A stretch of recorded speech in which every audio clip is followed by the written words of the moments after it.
ইসরায়েলের ৪ স্তরের আকাশ প্রতিরক্ষা ব্যবস্থা ভেদ করে হুথি নিয়ন্ত্রিত ইয়েমেনি সশস্ত্র বাহিনী একটি হাইপারসনিক ব্যালিস্টিক ক্ষেপণাস্ত্র দিয়ে রাজধানী তেল আবিবের উপকণ্ঠে অবস্থিত বেন গুরিয়ন আন্তর্জাতিক বিমানবন্দরে শক্তিশালী হামলা চালিয়েছে।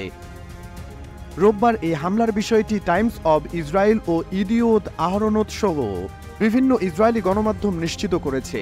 প্রতিবেদনে বলা হয়, ক্ষেপণাস্ত্রটি বিমানবন্দরের অভ্যন্তরে আঘাত হানে এবং এতে প্রায় ২৫ মিটার গভীর একটি গর্তের সৃষ্টি হয়। এতে অন্তত ৭ জন আহত হন বলে জানানো হয়েছে। হামলার পরপরই ইসরায়েলি বেসামরিক বিমান চলাচল কর্তৃপক্ষ তড়িঘড়ি করে বিমানবন্দরের সব অভ্যন্তরীণ ও আন্তর্জাতিক ফ্লাইট স্থগিত করে দেয়। বেশ কিছু ফ্লাইট বাতিল অথবা বিকল্প রুটে পাঠানো হয়। ইয়েমেনের সশস্ত্র বাহিনী হুথির মুখপাত্র ব্রিগেডিয়ার জেনারেল ইয়াহিয়া সারি এক বিবৃতিতে বলেন, আমরা সফলভাবে বেন গুরিয়ন বিমানবন্দরে একটি হাইপারসনিক ব্যালিস্টিক ক্ষেপণাস্ত্র নিক্ষেপ করেছি। ইসরায়েলি প্রতিরক্ষা ব্যবস্থা এটি প্রতিহত করতে ব্যর্থ হয়েছে।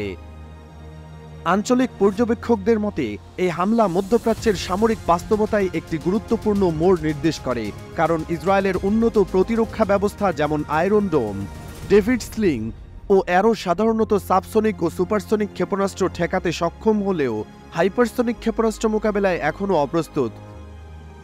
হামলার পর সামাজিক মাধ্যমে প্রকাশিত দৃশ্যপটে দেখা যায়, বিমানবন্দরের ক্ষতিগ্রস্ত এলাকায় বড় ধরনের গর্ত সৃষ্টি হয়েছে এবং আশপাশে আতঙ্ক ছড়িয়ে পড়ে।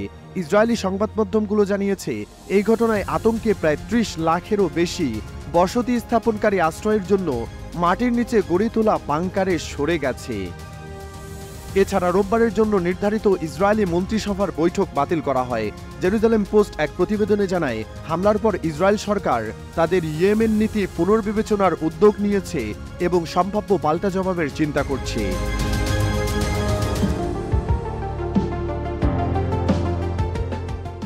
কাশ্মীর হামলাকে কেন্দ্র করে ভারত ও পাকিস্তানের মাঝে চলমান উত্তেজনার মাঝে এবার জানা গেল, সীমান্ত নিরাপত্তা পরিকল্পনার অংশ হিসেবে ভারত তার সীমান্তরক্ষী বাহিনী বিএসএফকে আরও শক্তিশালী করার উদ্যোগ নিচ্ছে। পাকিস্তান ও বাংলাদেশের সঙ্গে সীমান্তবর্তী এলাকায় দুটি নতুন ফরওয়ার্ড হেডকোয়ার্টার স্থাপনের পাশাপাশি গঠিত হতে যাচ্ছে ১৬টি নতুন ব্যাটালিয়ন, যার ফলে প্রায় ১৭,০০০ নতুন সৈন্য যুক্ত হবে বিএসএফে। সোমবার ৫ মে ভারতীয় বার্তা সংস্থা পিটিআইকে উদ্ধৃত করে দ্য হিন্দু জানিয়েছে, এই উদ্যোগ ইতিমধ্যে নীতিগত অনুমোদন পেয়েছে এবং এখন শুধুমাত্র অর্থ মন্ত্রণালয়ের চূড়ান্ত ছাড়ের অপেক্ষায় রয়েছে। সরকার অনুমোদন দিলে এই পরিকল্পনার বাস্তবায়নের মধ্য দিয়ে বিএসএফের সীমান্ত নিরাপত্তা আরও সুসংহত হবে। বিশেষজ্ঞদের মতে, সম্প্রতি পাকিস্তানের সঙ্গে উত্তেজনা এবং বাংলাদেশের অভ্যন্তরীণ রাজনৈতিক পরিবর্তনের কারণে পূর্ব ও পশ্চিম সীমান্তে নতুন করে চ্যালেঞ্জ দেখা দিয়েছে। এপ্রিলের ২২ তারিখ কাশ্মীরের পেহেলগামে হামলার পর থেকে নিরাপত্তা পরিস্থিতির অবনতি ঘটায় সীমান্ত এলাকায় নতুন পদক্ষেপ গ্রহণ জরুরি হয়ে উঠেছে। বর্তমানে বিএসএফ এর অধীনে রয়েছে ১৯৩টি ব্যাটালিয়ন, যেখানে প্রতিটি ব্যাটালিয়নে গড়ে ১,০০০-এর বেশি সদস্য কাজ করেন। নতুন ১৬টি ব্যাটালিয়ন গঠনের ফলে বাহিনীতে প্রায় ১৭,০০০ নতুন সদস্য যুক্ত হবে, যাদের নিয়োগ ও প্রশিক্ষণ ধাপে ধাপে আগামী ৫ থেকে ৬ বছরের মধ্যে সম্পন্ন করা হবে। পাকিস্তান সীমান্তে জম্মুর আন্তর্জাতিক সীমান্ত এলাকায় একটি নতুন সেক্টর হেডকোয়ার্টার স্থাপনের পরিকল্পনা রয়েছে, আর বাংলাদেশ সীমান্তে নজরদারি বাড়াতে মিজোরামে স্থাপন করা হবে আরেকটি নতুন হেডকোয়ার্টার। বর্তমানে বিএসএফ এর পূর্বাঞ্চলীয় হেডকোয়ার্টার আসামে অবস্থিত, যার অধীনে সিচল, আইজল ও মণিপুরে একাধিক সেক্টর সদর দপ্তর রয়েছে। পিটিআই এর তথ্য অনুযায়ী বিএসএফ বর্তমানে ভারত জুড়ে ৬,৭২৬ কিলোমিটার সীমান্তে দায়িত্ব পালন করে, যার মধ্যে পাকিস্তান সীমান্ত ২,২৯০ কিলোমিটার এবং বাংলাদেশ সীমান্ত ৪,০৯৭ কিলোমিটার। এই বিশাল সীমান্ত জুড়ে এখনও প্রায় ১,০৪৭ কিলোমিটার অংশে কোনো সুরক্ষা বাঁধ বা বেড়া নেই, যেগুলো নদী, জঙ্গল ও দুর্গম অঞ্চলের মধ্যে পড়ে। এইসব এলাকায় ১,৭৬০টি সীমান্ত পোস্টের কার্যকারিতা বাড়াতেই নতুন ব্যাটালিয়নগুলো গুরুত্বপূর্ণ ভূমিকা রাখবে বলে মনে করা হচ্ছে। এই উদ্যোগের মাধ্যমে সীমান্ত নিরাপত্তা ব্যবস্থাকে আরও সুসংগঠিত ও কার্যকর করে তোলার লক্ষ্য নিয়েছে ভারত সরকার। গাজায় হামলা আরও বাড়াতে রিজার্ভ সেনা মোতায়েনের প্রস্তুতি নিচ্ছে দখলদার ইসরায়েল। শনিবার ইসরায়েলি গণমাধ্যম ও আন্তর্জাতিক সংবাদ সংস্থাগুলোর খবরে জানা গেছে, ইতিমধ্যে হাজার হাজার রিজার্ভ সেনাকে সক্রিয় বাহিনীতে ডাকার প্রক্রিয়া শুরু হয়েছে। এই উদ্যোগ গাজায় আরও ব্যাপক ও রক্তক্ষয়ী সামরিক অভিযানের ইঙ্গিত দিচ্ছে। ইসরায়েলি প্রতিরক্ষা বাহিনী আইডিএফ জানিয়েছে, রিজার্ভ সেনাদের আগামী কয়েকদিনের মধ্যে সক্রিয় বাহিনীতে অন্তর্ভুক্ত করা হবে। এদের এক অংশ গাজায়, আরেক অংশ লেবানন, পশ্চিম তীর ও সিরিয়া সীমান্তে মোতায়েন হতে পারে, যেন গাজা আক্রমণে নিয়মিত সেনারা সম্পূর্ণভাবে মনোনিবেশ করতে পারে। সোমবার সকালে আইডিএফ জানায়, গত 2 দিনে তারা গাজার বিভিন্ন স্থানে 100টিরও বেশি লক্ষ্যবস্তুতে হামলা চালিয়েছে। ইসরায়েল মনে করছে, রিজার্ভ সেনা ডেকে এনে তারা আক্রমণ আরও জোরদার করতে পারবে। তবে যুদ্ধ দীর্ঘায়িত হওয়ায় অনেক সেনা মানসিকভাবে বিপর্যস্ত এবং নতুন করে ডিউটিতে যেতে অনীহা প্রকাশ করছে। কেউ কেউ রিজার্ভ ডিউটি এড়িয়ে যাওয়ার চেষ্টা করছে বলেও জানা গেছে। এদিকে রোববার গাজার বেসামরিক প্রতিরক্ষা সংস্থা জানায়, ইসরায়েলি বিমান হামলায় নতুন করে অন্তত 39 জন ফিলিস্তিনি নিহত হয়েছেন। এর মধ্যে খান ইউনুসের আল মাওয়াসি এলাকায় রাতভর বিমান হামলায় 6 জন এবং একই এলাকায় একটি তাঁবুতে হামলায় আরও 10 জন নিহত হয়েছেন। নিহতদের মধ্যে রয়েছে 2 শিশু ও 7 নারী। গত 18 মার্চ 2 মাসের যুদ্ধবিরতির পর আবার গাজায় সামরিক অভিযান শুরু করে ইসরায়েল। হামাস নিয়ন্ত্রিত গাজার স্বাস্থ্য মন্ত্রণালয়ের তথ্য অনুযায়ী যুদ্ধ পুনরায় শুরুর পর এখন পর্যন্ত নিহত হয়েছেন 2436 জন। এতে করে চলমান সংঘাতে মোট প্রাণহানির সংখ্যা দাঁড়িয়েছে 52,535 জনে। আহত হয়েছেন আরও 1,18,491 জন। এদিকে শনিবার রাফা অঞ্চলের একটি সুড়ঙ্গে বিস্ফোরণে 2 ইসরায়েলি সেনা নিহত এবং আরও 2 জন আহত হয়েছেন। টাইমস অব ইসরায়েল জানিয়েছে, নিহত সেনারা ইয়াহালুম যুদ্ধ প্রকৌশল ইউনিটের অধিনায়ক নোয়াম রাভিদ 23 ও স্টাফ সার্জেন্ট ইয়ালি সেরোর 20। তারা গোলানি ব্রিগেডের অধীনে একটি ভবনের সুড়ঙ্গ পরীক্ষা করছিলেন, তখন হঠাৎ বিস্ফোরণ ঘটে। এ ঘটনায় গাজায় ও সীমান্তে ইসরায়েলি সেনা নিহতের সংখ্যা বেড়ে দাঁড়িয়েছে 416 জনে। আহত 2 সেনার মধ্যে একজনের অবস্থা আশঙ্কাজনক। একই দিনে গাজার উত্তরে আরও এক রিজার্ভ সেনা গুরুতর আহত হন, যার কারণ এখনও তদন্তাধীন। এছাড়া গাজার দারাস এবং তুফা এলাকায় সেনা শিবিরে বিস্ফোরণে 104তম সাজোয়া ব্রিগেডের 2 সেনা আহত হন। প্রাথমিকভাবে ধারণা করা হচ্ছে এটি ট্যাঙ্ক শেল আগাম বিস্ফোরণের কারণে ঘটেছে, তবে মর্টাল হামলার সম্ভাবনাও খতিয়ে দেখা হচ্ছে। আইডিএফ জানিয়েছে, তারা 10,000-এর বেশি রিজার্ভ সেনাকে নতুন করে তলব করেছে। এদের অনেককে অতীতেও একাধিকবার ডেকে পাঠানো হয়েছিল। এই সেনাদের অন্তর্ভুক্ত করে ইসরায়েল গাজায় বড় ধরনের নতুন অভিযান শুরু করতে চায়। কাশ্মীরের পেহেলগামে ভয়াবহ সন্ত্রাসী হামলার প্রেক্ষিতে ভারত ও পাকিস্তানের মধ্যে উত্তেজনা চরমে পৌঁছেছে। হামলায় 26 জন নিহত হওয়ার পর পরিস্থিতি দ্রুত অবনতির দিকে যাচ্ছে এবং এই উত্তেজনা সামরিক সংঘাতে রূপ নেওয়ার আশঙ্কা দেখা দিয়েছে। এমন পরিস্থিতিতে পাকিস্তানের সেনাবাহিনী ও সরকারের শীর্ষ পর্যায়ের নেতারা কঠোর হুঁশিয়ারি দিয়েছেন যে, ভারত যদি কোনো দুঃসাহসিক পদক্ষেপ নেয় তাহলে পাকিস্তানের জনগণ ও সশস্ত্র বাহিনী ঐক্যবদ্ধভাবে উপযুক্ত জবাব দেবে।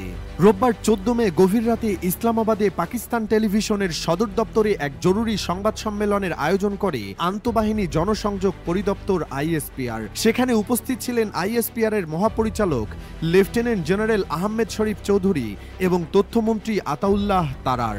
তারা জানান, পাকিস্তান একটি শান্তিপ্রিয় দেশ এবং আঞ্চলিক শান্তি কামনা করে, কিন্তু যদি কেউ আগ্রাসনের চেষ্টা চালায় তবে তা মোকাবেলায় সশস্ত্র বাহিনী সম্পূর্ণ প্রস্তুত। এই বৈঠকে সংসদ সদস্যদের সামরিক প্রস্তুতি এবং কূটনৈতিক অবস্থান সম্পর্কে বিস্তারিত জানানো হয়।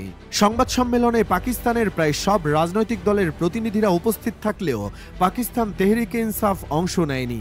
দলটি দাবি করে, তাদের প্রতিষ্ঠাতা ইমরান খানের মুক্তির শর্ত পূরণ না হওয়ায় তারা এই বৈঠকে যোগ দেয়নি। এদিকে কাশ্মীর ইস্যুতে চলমান উত্তেজনার মধ্যেই সোমবার 5 মে জাতিসংঘের নিরাপত্তা পরিষদ একটি রুদ্ধদ্বার বৈঠকে বসতে যাচ্ছে। বৈঠকে পেহেলগামে হামলার পরবর্তী পরিস্থিতি, ভারতের সিন্ধু পানি বন্টন চুক্তি স্থগিতের সিদ্ধান্ত এবং আঞ্চলিক নিরাপত্তা নিয়ে আলোচনা হবে। পাকিস্তানের অনুরোধে এই বৈঠক আহ্বান করা হয়েছে। পাকিস্তানের পররাষ্ট্র মন্ত্রণালয় জানিয়েছে, তারা এই বৈঠকে ভারতের একতরফা পদক্ষেপ এবং সাম্প্রতিক উত্তেজনার বিষয়ে আন্তর্জাতিক সম্প্রদায়ের সামনে বিস্তারিত তুলে ধরবে। ভারতের পক্ষ থেকে ইতিমধ্যে একাধিক কড়া পদক্ষেপ নেওয়া হয়েছে। পাকিস্তানিদের ভিসা বাতিল, কূটনীতিক বহিষ্কার এবং সিন্ধু নদীর পানি বন্টন চুক্তি স্থগিতের পাশাপাশি সীমান্তবর্তী আতারি ওয়াঘা স্থল সীমান্ত বন্ধ করে দেওয়া হয়েছে। পাকিস্তান এসব পদক্ষেপকে যুদ্ধ ঘোষণার শামিল বলে উল্লেখ করেছে এবং পাল্টা প্রতিক্রিয়ায় ভারতের সঙ্গে বাণিজ্য স্থগিত এবং পাকিস্তানের আকাশ সীমায় ভারতীয় বিমান চলাচলে নিষেধাজ্ঞা আরোপ করেছে।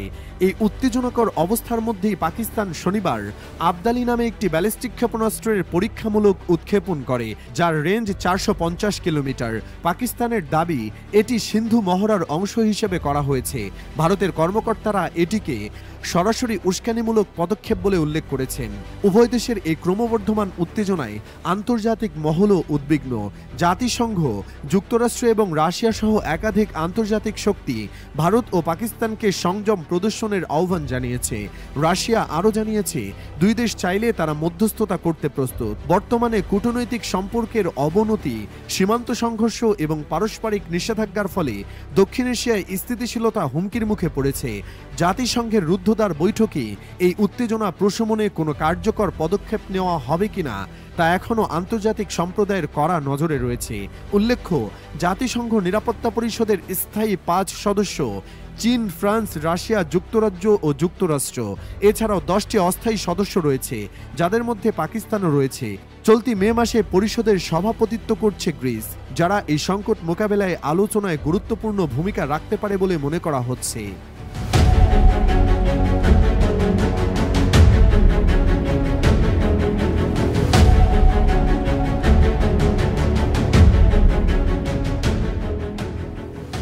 দখলদার ইসরায়েল ও মিত্র যুক্তরাষ্ট্রের আধুনিক সামরিক শক্তি দিয়ে শত শত হামলা চালিয়েও ইরান সমর্থিত ইয়েমেনের হুথি আনসারুল্লাহ বাহিনীর সক্ষমতা বিন্দুমাত্র কমাতে পারেনি। একের পর এক মিসাইল হামলা করে কাঁপিয়ে দিচ্ছে ইসরায়েলের ভিত। এবার ইসরায়েলের বিরুদ্ধে পূর্ণ আকাশ অবরোধের হুমকি দিয়েছে হুথি আনসারুল্লাহ। এর পাল্টা প্রতিক্রিয়ায় ইসরায়েলের প্রধানমন্ত্রী বেনিয়ামিন নেতানিয়াহু হুথিদের বিরুদ্ধে ধারাবাহিক কঠোর পদক্ষেপের ঘোষণা দিয়েছেন। রবিবার এক বিবৃতিতে হুথিদের সামরিক মুখপাত্র ইয়াহিয়া সারি বলেন, গাজার বিরুদ্ধে ইসরায়েলের আগ্রাসন অব্যাহত থাকলে বেনগুরিয়ন বিমানবন্দর সহ অন্যান্য বিমানবন্দর আমাদের হামলার লক্ষ্যবস্তুতে পরিণত হবে।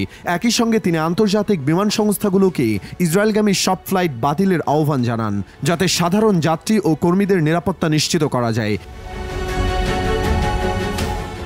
এই হুঁশিয়ারির কয়েক ঘন্টা আগেই হুথিদের ছোড়া একটি শক্তিশালী হাইপারসনিক ক্ষেপণাস্ত্র ইসরায়েলের বেনগুরিয়ন বিমানবন্দরের কাছে আঘাত হানে, যার কারণে সাময়িকভাবে বিমান চলাচল ব্যাহত হয়। উল্লেখযোগ্যভাবে ইসরায়েলের হেডস এবং যুক্তরাষ্ট্রের থার্ড প্রতিরক্ষা ব্যবস্থা ক্ষেপণাস্ত্রটি প্রতিহত করতে ব্যর্থ হয়। এর জবাবে নেতানিয়াহু এক ভিডিও বার্তায় বলেন, আমরা হুথিদের বিরুদ্ধে অতীতেও অভিযান চালিয়েছি এবং ভবিষ্যতেও চালিয়ে যাব। এটি একবারের প্রতিক্রিয়া নয়, এটা ধারাবাহিক প্রতিরোধ। তিনি ইরানকে এই হামলার জন্য দায়ী করে হুঁশিয়ারি দেন, যদি প্রয়োজন হয় সময় মতো তাদেরও উপযুক্ত জবাব দেওয়া হবে। এদিকে উত্তেজনার মধ্যেই রবিবার সন্ধ্যায় যুক্তরাষ্ট্র ইয়েমেনের বিভিন্ন স্থানে বিমান হামলা চালিয়েছে। টার্গেট ছিল রাজধানী সানার দক্ষিণে আল সাওয়াদ এলাকা, হোদেইদা প্রদেশের কামারান দ্বীপ এবং রাস ইসা বন্দর। হুথি ঘনিষ্ঠ আল মাসিরাহ টিভি জানিয়েছে, এসব হামলায় এখন পর্যন্ত কোনো প্রাণহানির খবর পাওয়া যায়নি।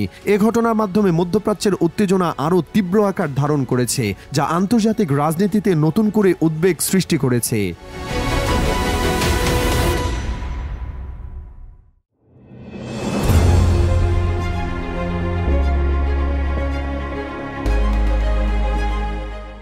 যুক্তরাষ্ট্রের সাথে পারমাণবিক ইস্যুতে চলমান উত্তেজনার মাঝেই ইরান শক্তিশালী এক ব্যালিস্টিক ক্ষেপণাস্ত্র উন্মোচন করল।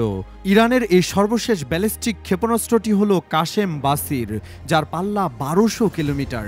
রোববার 4 মে রাষ্ট্রীয় টেলিভিশনে এই ক্ষেপণাস্ত্র উন্মোচনের ঘোষণা দেয় দেশটির প্রতিরক্ষা মন্ত্রণালয়।